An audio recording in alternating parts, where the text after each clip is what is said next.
Buenas tardes. Les doy la bienvenida a esta actividad de la sección de literatura, tanto a las personas que están aquí como a quienes están conectados a través de la plataforma Zoom. Mayo nos ha traído un día lluvioso y una tarde un poco desapacible, pero con la sección de literatura vamos a entrar en calor con nuestro compañero Víctor Cantero García. Víctor, que tiene un largo currículum, me pide solamente que diga lo preciso. Pertenece al Departamento de Filología de la Universidad Pablo de Olavide y es escritor. Y yo, por la parte que me corresponde, destaco que ante todo es ateneísta. Y le agradezco muchísimo que se haya prestado a estas locuras que hacemos en la sección de literatura, de ir presentando, descubriendo la vida y obra de distintos autores y autoras. En este caso tenemos a la escritora chilena Gabriela Mistral. Le doy paso a Víctor. Muchas gracias. Muchas gracias, Margarita, y muchas gracias a todos los asistentes, ateneístas y amigos y amigas. Resulta un poquito pretencioso querer hablar de Gabriela Mistral, digamos, en un sentido genérico, porque su vida y su obra son enormes, ¿no? Entonces yo me voy a limitar a una pequeña parcela, que es la poética de lo sustancial, de lo primitivo, del primigenio en la poesía de Gabriela Mistral. Y para ponernos en contexto, voy a poneros dos ejemplos de la vida práctica de cómo yo entiendo que muchas veces nos distanciamos de los autores literarios porque no conocemos el puente que hay entre su vida y su obra, ¿vale? ¿Qué ocurre cuando nosotros en nuestra casa intentamos, con las manos un poquito húmedas, abrir ese pack de jamón york o de queso que tiene una pestañita y se nos resbala? Que de vez en cuando estamos con ello e intentamos y no podemos, y el pack no se abre. Este ejemplo me sirve a mí para decir que muchas veces pensamos que Shakespeare, Becker, Góngora, Quevedo, Lope de Vega están en un pack inalterable, que no se va a mover nunca de la ubicación que tiene. Y eso realmente no es así. Cuando investigamos, cuando trabajamos con un autor, quitamos esa pestañita y sabemos que dentro de ese pack hay cosas que están todavía por descubrir. Y este es el caso de Gabriela Mistral, cuya poesía tiene muchas facetas, pero hay una que a mí me llamó la atención cuando leí el libro Tala, que es un poemario que forma parte de su obra, en el cual se ve muy claro que esta poeta, que aparte de otras cosas fue diplomática, docente, estuvo implicada en muchos aspectos en la vida chilena y en la vida hispanoamericana, cónsul en Europa, en varios países, y premio Nobel, por supuesto, de literatura. Pues, ¿qué pasa? Que esa parcelita de su vida y su obra, que en este caso la poesía sustancial, no estaba muy trabajada. Y yo, pues evidentemente, vi por ahí un filón donde meterme. Otro ejemplo que me parece que es de la vida cotidiana, pero que nos puede servir para ver la distancia que hay o que ponemos nosotros entre la vida y la obra de autores. Cuando quedamos con alguien en una cita a una hora y no llega, ¿qué sensación nos produce esa inseguridad, ese hecho de que nos hemos quedado con la cara partida, ¿no? Pues empezamos a darle vueltas a la cabeza, a maquinar qué habrá ocurrido, qué habrá sucedido, por qué, o estamos en un avión y nos cancelan el vuelo o nos lo retrasan. Estamos dándole la vuelta a la cabeza, ¿qué habrá pasado? Esto es lo que le ocurre a una persona cuando, sin saber muy bien lo que se va a encontrar, se dedica a leer o a husmear en la vida de una poetisa y descubre cosas que no sabía, porque la intriga, la curiosidad nos lleva a aspectos que normalmente no conocemos, ¿vale? Por lo tanto, lo primero que yo quiero decir es que no voy a hablar en plan magistral, voy a hablar en plan más bien coloquial, para que sepamos que esta autora tiene mucho contenido ideológico, mucho contenido estilístico, mucha poesía bien hecha, y hay que apreciarla sabiendo conectar con los matices con los que ella la escribió. Para entrar, vamos a empezar por hacer una pequeña semblanza muy cortita de Gabriela Mistral, seudónimo de Lucila Godoy Alcayaga, que nace en Vicuña el 7 de abril del año 1889 y muere en Nueva York el 10 de enero del 57. Es poeta, diplomática y pedagoga chilena. Por su trabajo poético recibió el Premio Nobel de Literatura en el año 45. y fue la primera mujer iberoamericana y segunda persona latinoamericana en recibir el premio Nobel. Nació en una familia de recursos muy modestos. Mistral se empleó como profesora en distintas escuelas chilenas y se convirtió en una importante pensadora respecto del rol que la educación pública debía tener en su país. Llegó a participar de forma muy directa en la reforma educativa que emprendió el gobierno mexicano y a partir de la década de los 20 tuvo una vida itinerante por Europa, América y muchos digamos, países en los cuales se desempeñó como cónsul, como diplomática, como embajadora, y sus obras poéticas son fundamentalmente tres: Desolación, Thala y Lagar. Las tres tienen títulos muy significativos, porque desolación significa el dolor que nos produce la pérdida de algo o la frustración por no haber alcanzado algo. Thala indica cuando cortamos un árbol o una planta, lo talamos, lo cortamos de raíz. Y Lagar indica el lugar en el cual se hace el vino. Es decir, digamos, el lugar telúrico, el lugar de la casa, del hogar, donde hay una raíz más, digamos, directa con un alimento, con un manjar. En la actualidad tiene una calle en su pueblo, en su ciudad, y toda su infancia la pasó en un lugar muy importante que se llama, para ella, el Valle del Elqui, o de Elqui, una región de Coquimbo. A los 10 años, sus padres la llevaban a Vicuña, a un pueblo cercano, y también estuvo en La Unión. Entre los 3 y 9 años, Mistral vivió en la localidad de Montegrande, y sería, a partir de ahí, un largo peregrinar el suyo, pero siempre con la memoria puesta en la vuelta a su lugar, a su origen. ¿Vale? Hija de Juan Jerónimo Godoy Villanueva, profesor y poeta de ascendencia española, natural de San Félix, y de Petronila Alcayaga Rojas, también de ascendencia española.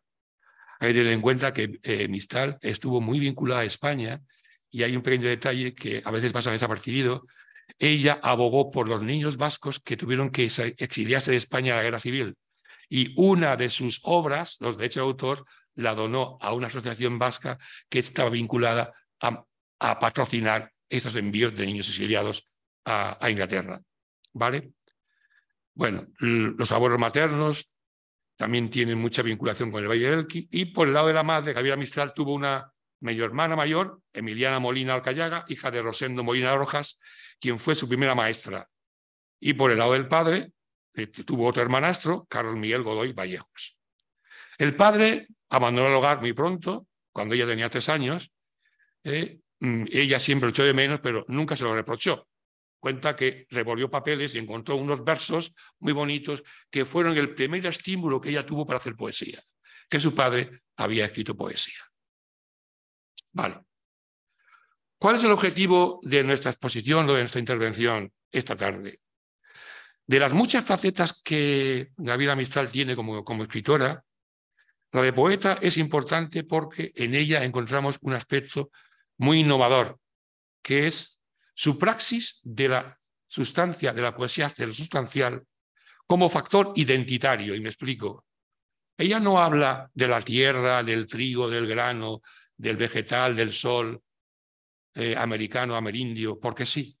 Habla porque estos son símbolos que identifican a los pueblos de la América Latina y sobre todo a los pueblos del altiplano andino con sus raíces, porque ella tiene una veta poética muy importante, que es la veta poética de la reivindicación de lo americano frente al occidental. Entiende que en muchos momentos, o sea, bueno, ya después de la conquista de España por América en 1492, está claro que la influencia occidental en los países latinos fue enorme, pero esta influencia muchas veces ensombreció, dejó al lado lo original, lo primitivo, lo aborigen, y ella quiere quitarse esa huella excesiva, ese influjo excesivo del mundo occidental para que aflore lo primitivo, lo primigenio, lo auténtico del pueblo americano, amerindio. Por tanto, Gabriela Mistral trata de defender lo original, lo auténtico y sobre todo lo irrepetible. Esto es muy importante porque muchas de las cosas que ella reivindica en su poesía no se pueden producir ni en un contexto similar, ni histórico, ni geográfico, ni cronológico. Son irrepetibles, ¿vale? Porque el mundo andino tiene muchas señales de identidad que jamás serían iguales en otro contexto. como una vinculación incondicional con la tierra en la que se nace, en la que se vive y en la que se muere. ¿Vale? Bueno, entonces hay una declaración muy importante que hace Gabriela Mistral y que está recogida por un autor que se llama Otto Morales Benítez en su obra Mistral, su prosa y su poesía en Colombia, en la cual vamos a ver claramente un poquito la síntesis de lo que acabo de decir. Dice Mistral sobre sus orígenes. Yo sigo hablando mi español con el canturreo del Valle del Elqui. Yo no puedo llevar otros ojos que los que me rasgó la luz del Valle de Elqui. Yo no tengo un olfato sacado de estas viñas y estos higuerales, y hasta mi tacto salió de aquellos cerros con pastos dulces y pastos bravos. Yo sigo alimentándome cada vez que me libero del hotel odioso y de la pensión fea de las mismas cosas que me hicieron el paladar en el sentido teológico de la sal en el bautismo. Y hasta estoy segura de que me han quedado casi puros mis gestos de allá. La manera de partir segura de partir el pan, el comer las uvas, de poner el pie con pesantez en el suelo quebrado, de llevar la cabeza como personas criadas con poco cielo encima, y la emoción fuerte cuando me reencuentro con el mar. El mar es un elemento muy importante en la poesía de amistad. Que la de aquellos que ni lo han tenido ni escuchaban hablar de él, siempre como un auténtico prodigio. Por eso me sonrío con la boca y me río en pleno con mis adentros cuando leo u oigo la noticia de mi descastamiento. Yo no soy descastada, todo lo contrario. Yo estoy muy vinculada con mis raíces y lo voy a demostrar. ¿Qué se nos viene a la cabeza cuando oímos este fragmento de Mistral? ¿Podemos hacernos una idea de cuáles son los temas centrales de su poesía?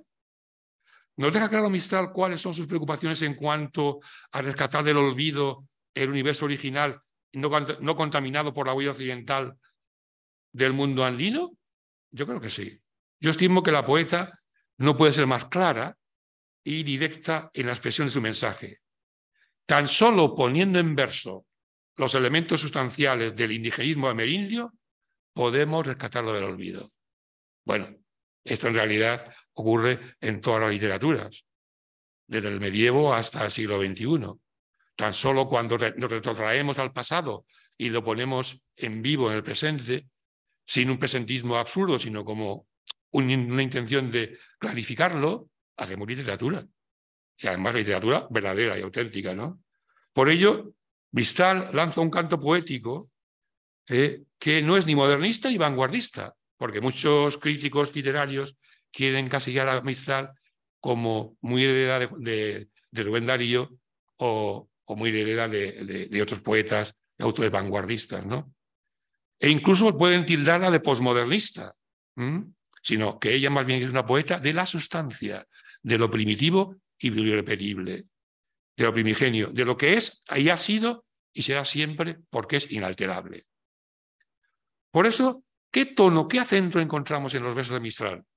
Encontramos un tono poético en el que los elementos del mundo andino encierran una visión pasional y trágica, porque ella escribe desde su interior, desde su emoción, desde su sentimiento, desde su vitalidad del mundo. Y sobre todo, el tratamiento del americanismo no como un tópico, sino como una seña de lo auténtico y de lo indígena, que cultiva lo telúrico, es decir, el uso de lo que está vinculado a la tierra, como un claro indicio de arraigo en las raíces y de lo que no se va a volver a repetir, porque es idiosincrasia rural y justo es un factor muy determinante en la poesía mistraliana. Pues bien, a aplicar estos criterios se dedica Mistral en el poemario que se ha nombrado Tala del año 1938. Y vamos a intentar establecer un hilo conductor, una fibra conductora entre la poesía mistraliana de este poemario y el tema de lo sustancial, de lo primitivo, ¿vale? Porque este es el nudo gordiano que atraviesa toda la poesía de Mistral. Porque esta poesía es un movimiento pendular que oscila entre el interior del poeta, que es lo que siente, lo que vive y lo que sufre, y el exterior, que es lo que expresa. Es decir, la poesía que no se alimenta, que no se retroalimenta o autoalimenta de lo que el poeta siente, no es poesía. ¿Por qué? Porque poesía es poner en verso lo que se siente, lo que se ha experimentado y lo que se ha vivido. Y esto no puede cambiar. Es la esencia misma de la poesía. ¿Vale?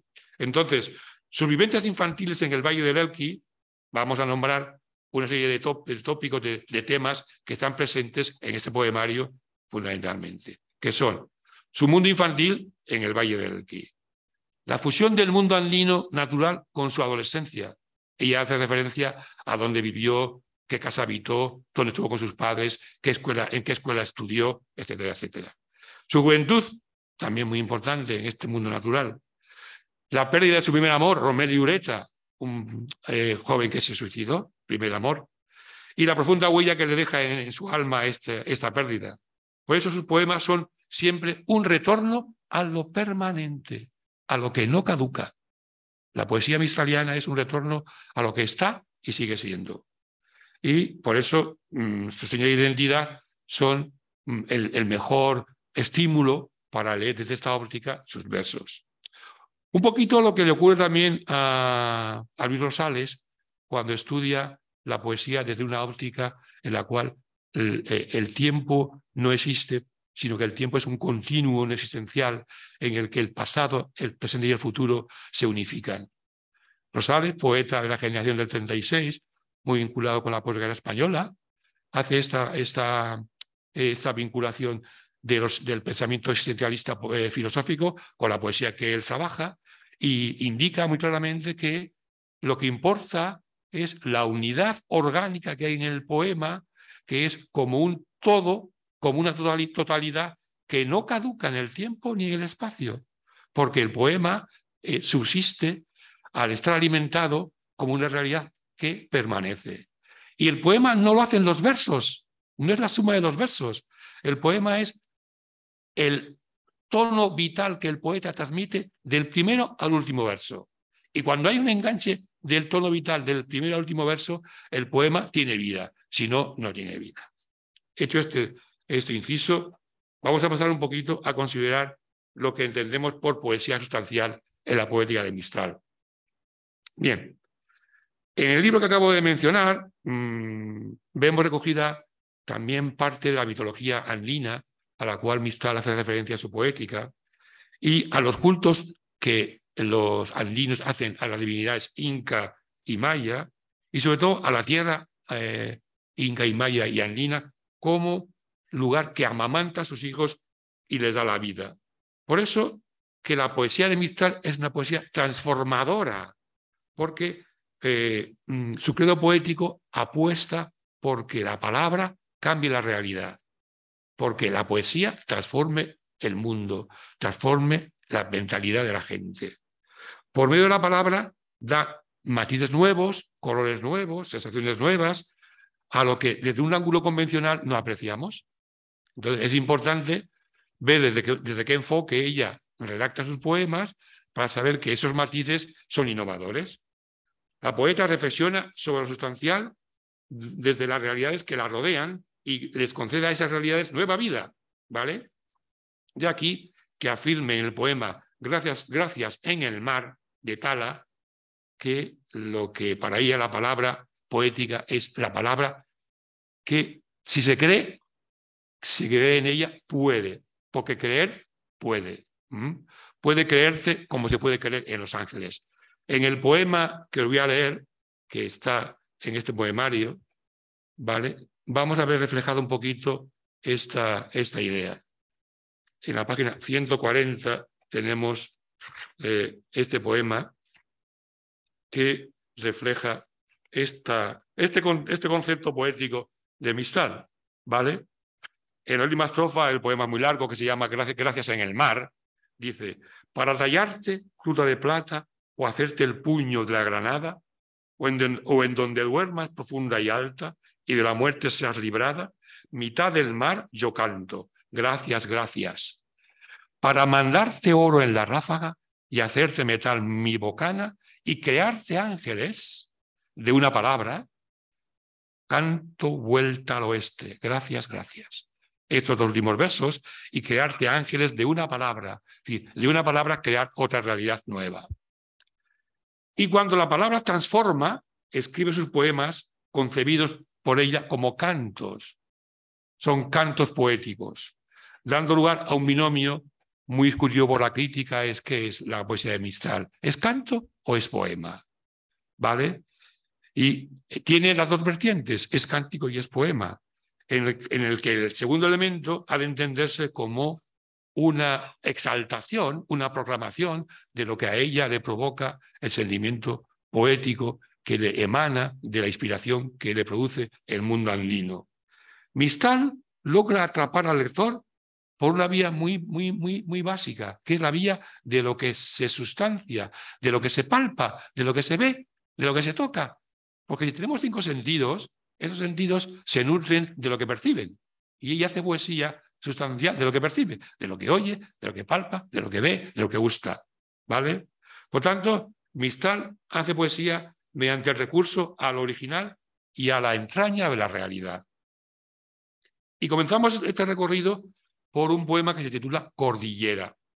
Evidentemente nos estamos refiriendo a la cordillera andina, a los Andes, como prototipo del afán mistraliano por subrayar en sus versos lo más genuino del mundo andino. ¿Hay algo más genuino del mundo andino que los Andes? En todos los documentales, en todos los reportajes, en todos los largometrajes que tienen que ver con esta zona, siempre aparecen los Andes, ¿no? Y ella se siente como hija privilegiada de este espacio natural, lo que le hace reparar en la sección de su poemario Tala en la cordillera. Y en ella elabora un discurso colectivo, gracias al cual los pueblos andinos resurgen de sus raíces y muestran al mundo sus valores autóctonos, con las señas de identidad que los singularizan. Por ello, la cordillera de los Andes es, y aquí tenemos el poemario, que voy a leer ahora, el poema, que está en la página 87 de los Andes, la cordillera de los Andes es para ella lo siguiente: cordillera de los Andes, madre yacente y madre que anda, que de niño nos enloquece y hace morir cuando nos falta, y que en los manteles y el amianto nos aupaste las entrañas, hallazgo de los primogénitos, mama oclo, magno capac, tremendo amor y alzado cuerno de hidromiel de la esperanza. Jadeadora de zodíaco sobre la esfera galopada, corredora de meridianos, piedra mazeppa que no se cansa, Atalanta que en la carrera es el camino y en la marcha y nos lleva pecho con pecho a lo madre y a lo marejada, a mamá blanco, peam rojo de nuestra bienaventuranza. Caminas, madre, sin rodillas, dura de ímpetu y confianza. Con tus 7 pueblos caminas, en tus faldas atigüeñas caminas de noche y de día, de mi estrecho a Santa María, y subes las aguas últimas de la cornamenta de la Concagua. Pasas el valle de mis leches, amoratando la higueruela, cruzas el cíngulo de fuego y los ríos de oscuros lanzas, y pruebas sargazos de salmuera y desciendes alucinada. Y sigue mucho más el poema. Es decir, que es un canto a el poder que tiene la tierra y la cordillera andina, que es el epicentro simbólico del mundo andino, que es, de alguna manera, el referente indispensable para los moradores de aquellas tierras, porque dice Mistral de una forma muy certera: anduvimos como los hijos, que perdieron signo y palabra, y hoy, gracias al canto poético mistraliano, estos versos vuelven a ser lo que siempre fueron. Otros, otra vez somos lo que fuimos, cinta de hombres y anillo que anda. Sí, insisto en otra vez, porque lo fuimos, pero lo dejamos de ser por el excesivo influjo de otras culturas que intentaron imponer su canon poético, estético a la nuestra. Por eso yo creo que en el mundo cultural hispanoamericano y en el mundo cultural de Occidente están en auge todas las exposiciones que tienen que ver con la arqueología de esta zona de Hispanoamérica. ¿Por qué? Porque todo lo que es autóctono nos descubre facetas que ignorábamos, ¿no? Recientemente he leído y he visto vídeos sobre las reducciones del Paraguay, jesuíticas. Maravilloso. O sea, un universo que está por estudiar porque de alguna forma redescubre aquello que estaba oculto y que es propio de un país muy rico y que tiene mucho que enseñar. Vale. En esta poesía de la cordillera se aprecia la veneración indígena a lo que queda de la naturaleza sagrada como rasgo genuino de lo que es el propósito mistaliano, por destacar la religiosidad del mundo andino, que no tiene que ver nada con el mundo cristiano, ¿no? Una religiosidad indoamericana frente al credo cristiano. Por eso, en una poesía, en un poema, deja muy claro cuál es la diferencia o un poquito el contraste entre todos los mundos, ¿no? ¿Por qué? Porque hace referencia a un culto autóctono del mundo andino. Otra vez suben nuestros coros y el roto anillo de la danza por caminos que eran de chasquís y en pespunte de llamaradas son otra vez adoratorios jaloneando la montaña y la espiral en que columpian mirra copal, mirra copaíba, para tu gozo y nuestro gozo, balsámica y embalsamada.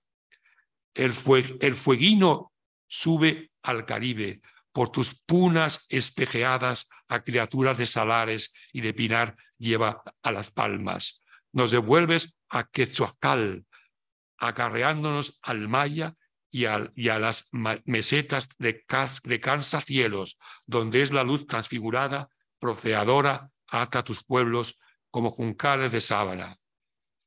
Suelde el caldo de tus metales los pueblos rotos de tu abras, cose tus ríos vagabundos y tus vertientes acainadas, puño de hielo, palma de fuego, a hielo y fuego purifícanos. Te llamamos en aleluya y en letanía arrebatada, especie eterna y suspendida, alta ciudad, torres doradas, pascual arribo de tu gente, arca tendida de la alianza.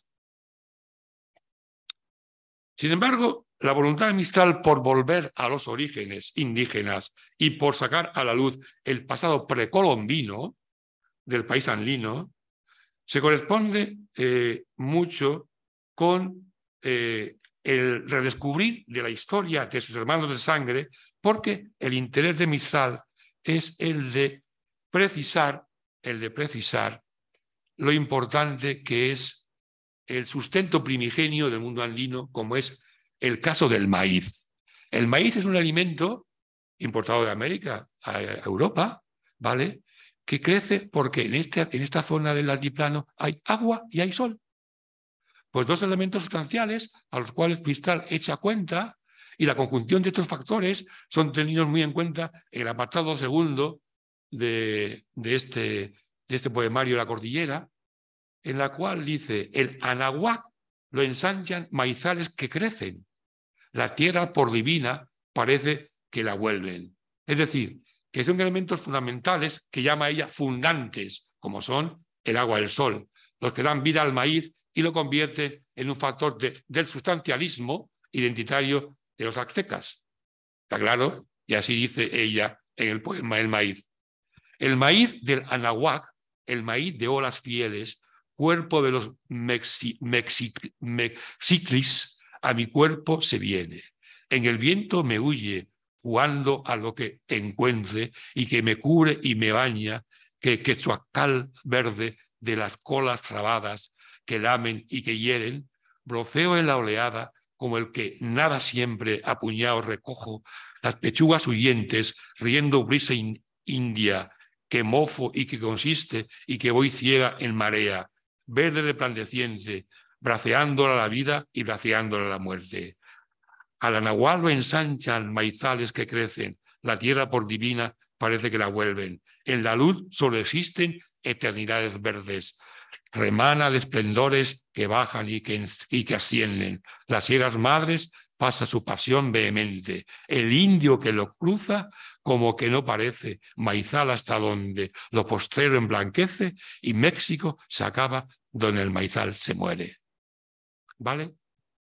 Por tanto, Mistral no solo pondera las virtudes alimentarias del maíz como sustento básico del mundo indígena mexicano, sino que busca en sus recuerdos las emociones y las sensaciones que la vinculan desde su infancia a este nutriente, las tortitas de maíz.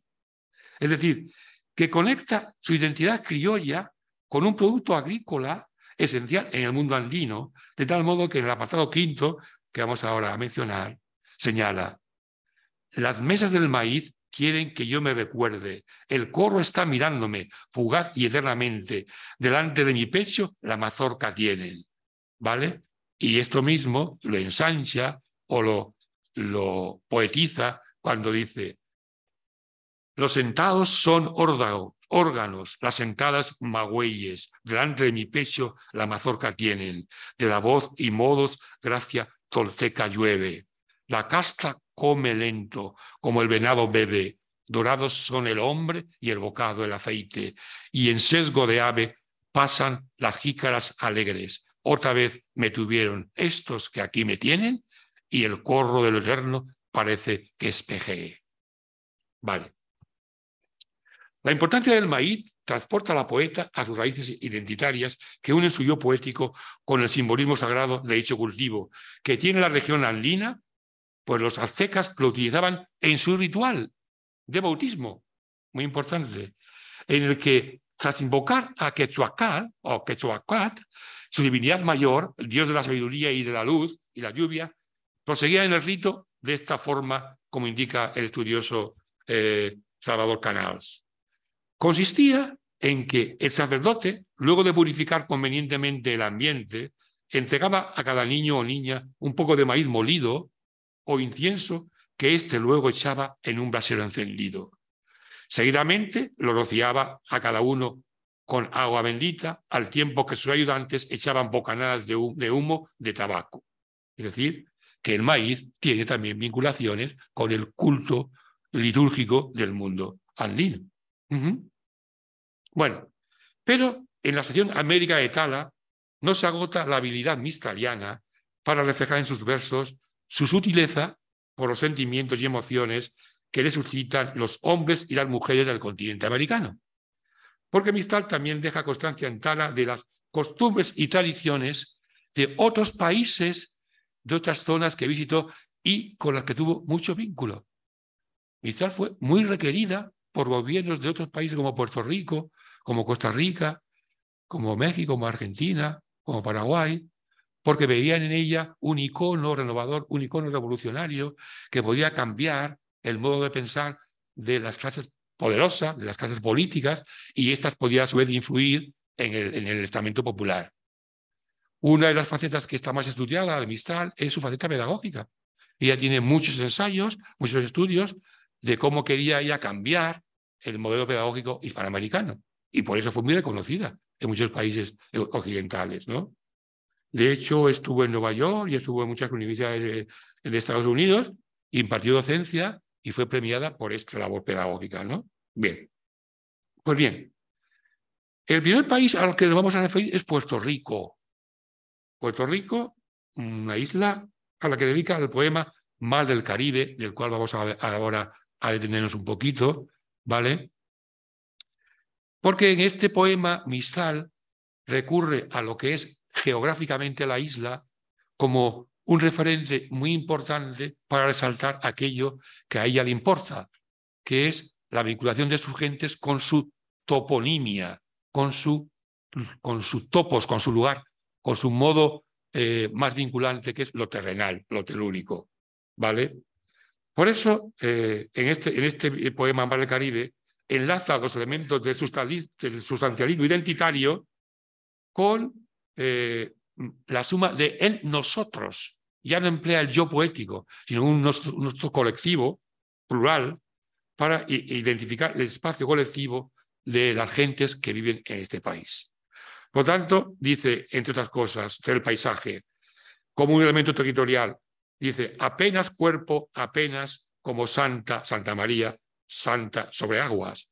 Pero el poema tiene mucho más contenido y vamos a detenernos un poquito a considerarlo de forma más detenida y a comentarlo siempre que tengamos oportunidad. Poema Mar del Caribe. Dice Mistral. Isla de Puerto Rico. Fijaos todos los elementos que cita que son puramente físicos, que están presentes en el espacio caribeño.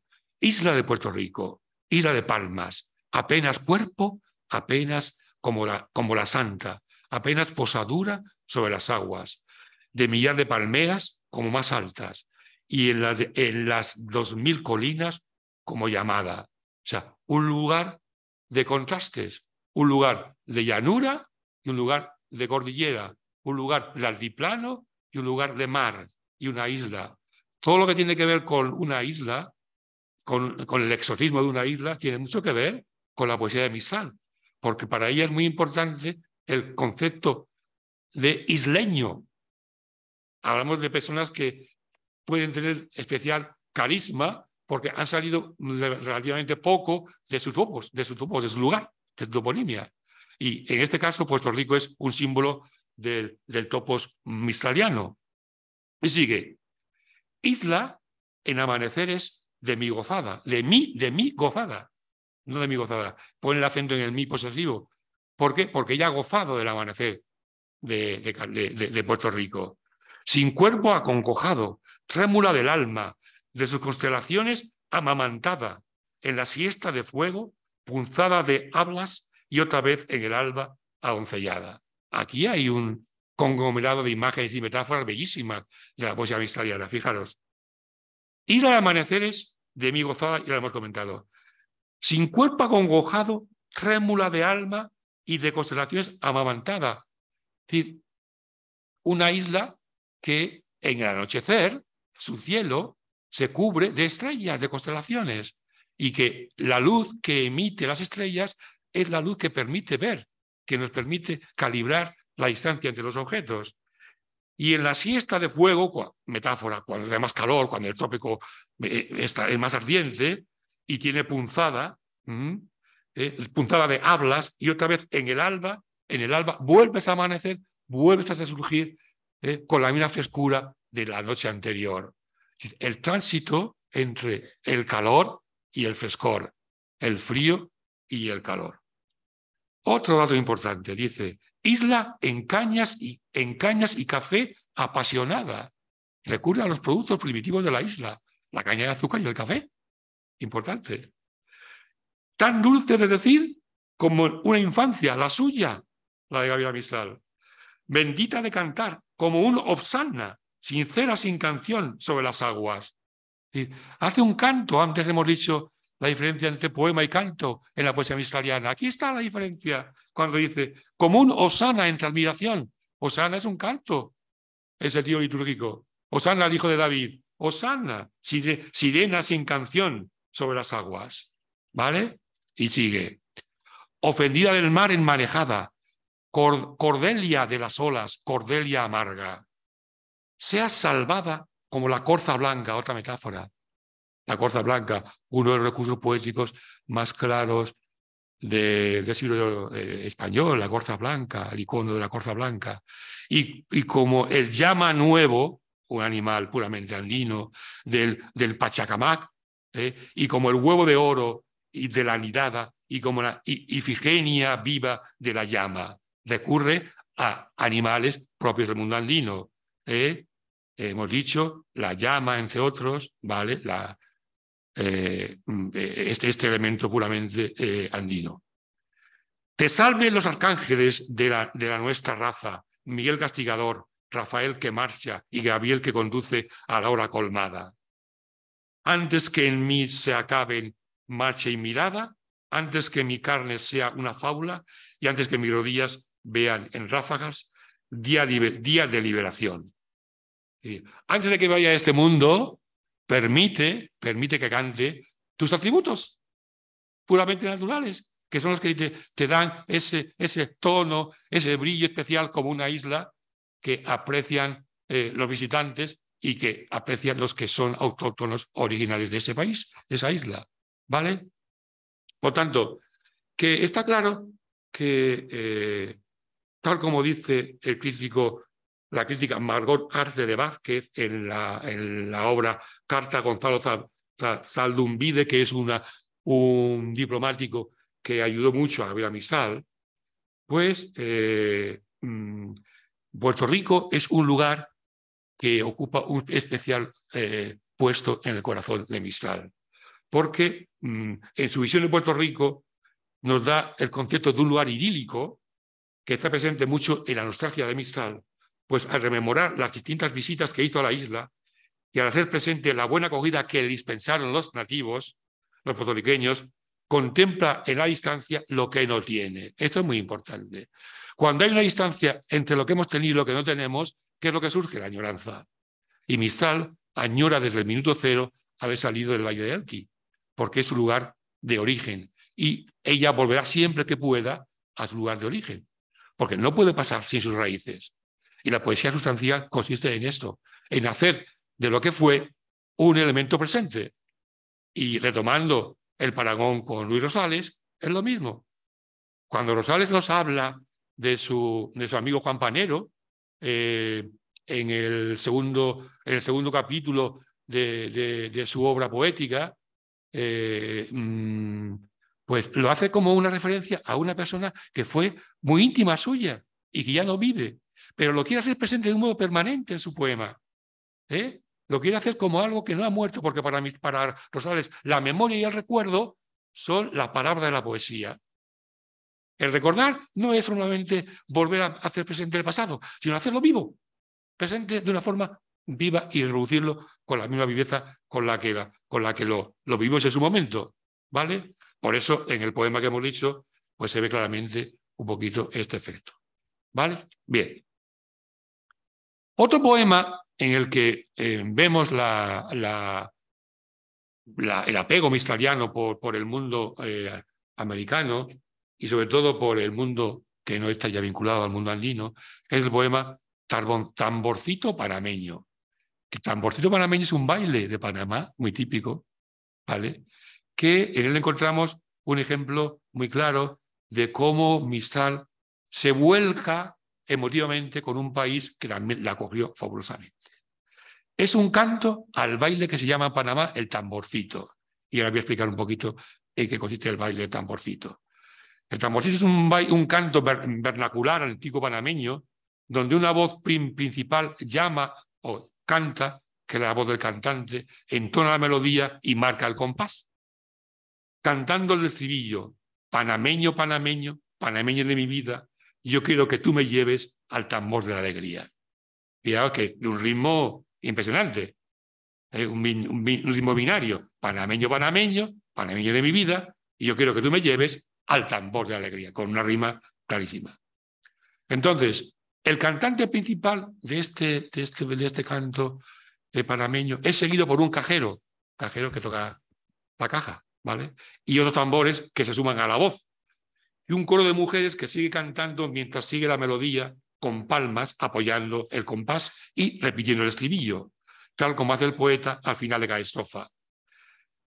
Al autóctono canto panameño, preciado por Mistral, y ella lo elige como una de las mejores representaciones de lo que significa el mundo musical latinoamericano. Ella conoce este estandarte identitario de la cultura panameña, pues es una expresión que ella ya había estudiado y una manifestación musical muy importante porque establece un diálogo entre el cantante y el público, entre el cantante y el coro.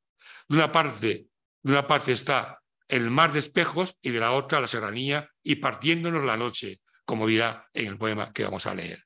Por eso en este poema, que está en la página 100 de Tala, tenemos una exposición lírica muy clarita del canto que Mistral hace a este país por el que siente un especial cariño, ¿vale? Que vamos a irlo leyendo con tranquilidad porque evidentemente merece la pena, ¿vale? Segundo, que lo ubique. Aquí está. Empezamos por el coro, por el inicio del coro, ¿no? Panameño, panameño, panameño de mi vida, y yo quiero que tú me lleves al tambor de la alegría, que me lleves al baile, que me transportes donde hay ilusión, donde hay canto, donde hay alegría. Este poema es un puntito de alegre. Entendemos que la cultura, la idiosincrasia de la música y del folclore iberoamericano. Tiene mucho de alegre, de canto, de tono vital, ¿no? Y ahora va a identificar el poema, el tambor, y dice: ¿tú qué eres? De una parte, mar de espejos. De la otra, serranía. Habla de Panamá. Y partiéndonos de la mitad, la noche, el tambor de la alegría. O sea, está ubicando geográficamente el país a través de ¿qué? De la metáfora del tambor. En el tambor, entendido como un espejo, en el cual tu país te reflejas y vemos en ti que la serranía, de una parte, ¿vale? Y por otra parte, la noche. O sea, dos elementos que configuran la toponimia panameña. Y yo quiero que me transportes al tambor de la alegría, donde el bosque de quebranto, Panamá y especiería apuñala de pasión el tambor de la alegría. Transpórtame desde de los lugares más costeros al interior, donde allí está la pasión que me apuñala, que me lleva al tambor de la alegría, donde voy a bailar y disfrutar con mis congéneres de la alegría. Y ahora habla del tambor. Emboscado silbador, cebo de la hechicería, guiño de la medianoche, panameña idolatría. Fijaos qué metáforas más bonitas les dedica al tamborcito panameño. Silbador, porque silbas, porque cantas, porque eres música y además encantas, ¿vale? Cebo de hechicería, porque con tu baile nos hechizas, nos transportas a lo que nos imaginamos. Guiño de medianoche y pañameña idolatría, porque te idolatramos los pañameños, porque nos identificas con nuestras raíces. Los muñones son caoba y la piel venadería, y más loco a cada tumbo el tambor de la alegría. Es decir, que nuestra piel vibra, siente cuando tu música suena, nos transporta, nos hace dar tumbos de alegría. Y además, jadeante como pecho, que las sierras subiría, y la noche que se funde, el tambor de la alegría. Es decir, que nos haces jadear de alegría en el pecho y somos capaces de lanzarnos a escarpar las sierras, los montes, las cumbres de nuestro país. Vamos donde tú nos quieres, que era donde nos querías. Fijaros qué antítesis, qué anteposición más bonita, ¿eh? Vamos donde tú nos quieres poner, porque eres donde nos querías, no donde nos querían otros, que nos desubicaron de nuestro contexto indígena, de nuestro origen primigenio. Esta es la raíz del sustancialismo poético mistaliano. No nos queremos ubicar donde los occidentales nos ubican, sino donde tú, que eres la sustancia de nuestro pueblo, nos ubicas, porque tú, tamborcito, nos retrotraes a nuestra esencia. ¿Vale? Embozado de las greñas, tamborcito de la alegría. Y ahora habla de lo siguiente. Danza de la gente roja, fiebre de panamería, como sustancializa panameño, panamería. Vamos como quien se acuerda el tambor de la alegría. Como el niño que en el sueño a su madre encontraría, vamos a la leche roja del tambor de la alegría. Símbolo, metáfora de la vuelta de Mistral a su infancia. La leche materna es el alimento más nutriente, más sustancial, del que el niño se nutre en sus primeros meses de vida. Y todo esto, en el fondo, con el eco del tambor de la alegría. Y ahora evoca a otro elemento panameño, que es el mar. Mar pirata, mar fenicio, nos robó a la paganía y nos roba al robador, el tambor de la alegría. ¿Vale? Vamos por ningún sendero, que el sendero sombraría, por el tumbo y el jadeo del tambor de la alegría. Sí, es un poema que por sí mismo expresa el sentimiento que Mistral tiene por una tierra que le abrió los brazos y por que ella se identifica con lo primitivo, ¿vale? Con lo identitario. Mistral demuestra su pericia para trasladar a sus versos el ritmo musical de la canción, de tal modo que la música y la palabra van de la mano. Divide el poema en dos partes simétricas, en las 5 primeras estrofas, nos describe, nos dice cómo es la danza, y en las 5 siguientes el efecto que esta produce en los danzantes, que los transporta, que los eleva, que los mistifica, que los ilusiona, que les da vida. ¿Vale? Vamos donde tú nos quieres y que era donde querías. Embozado de las greñas, tamborcito de alegría. En el poema queda clara la expresión del americanismo mistaliano de fuerte carácter indigenista, pues la poeta busca en lo indígena lo sustancial, una esencia de lo panameño que en la primera estrofa hace alusión al paisaje nocturno del istmo y que se quiebra por los golpes del tambor. Hemos dicho, cuando hemos leído, por una parte mar de espejos, en la sombra serranía, partiéndose la noche con los golpes del tambor, del ritmo del tambor, y partiéndose la noche con el tambor de la alegría. Y en la tercera estrofa, el tamborcito como protagonista adquiere el rol del embrujado, pues con su sonido y ritmo constantes hechiza al danzante, que es el que participa del baile, que en la quinta estrofa está impelido a jadear, jadeante como pecho que la sierra subiría y la noche que se funde el tambor de la alegría. En las estrofas de la segunda parte se contienen los efectos que el tambor produce en los danzantes. Danza de gente roja, fiebre de panadería. Vamos, como tú quieres, al tambor de la alegría. Por ello Mistral nos muestra en este poema su vivo interés por el mundo andino y por las raíces seculares del espacio amerindio o indoamericano, puesto que tal como dice el crítico o la crítica Carmen Valar y Samuel Fernández, que son compañeros, en el caso de los poemas americanistas de Tala, los hablantes dejan de ser entes personales para transformarse en voces colectivas, verdaderos coros americanos, y si son hablantes singulares, lo son desde una perspectiva profética, que manifiesta el destino de la raza. La naturaleza no es concebida como un paisaje puntual, en correspondencia con el temple anímico del hablante. Se convierte en un medio de expresión del desarraigo del hombre americano en lo referente a situaciones sustantivas ancestrales, dioses, formas de vida, creencias, oficios, lenguajes e historia. Y en esto consiste el sustancialismo poético mistaliano,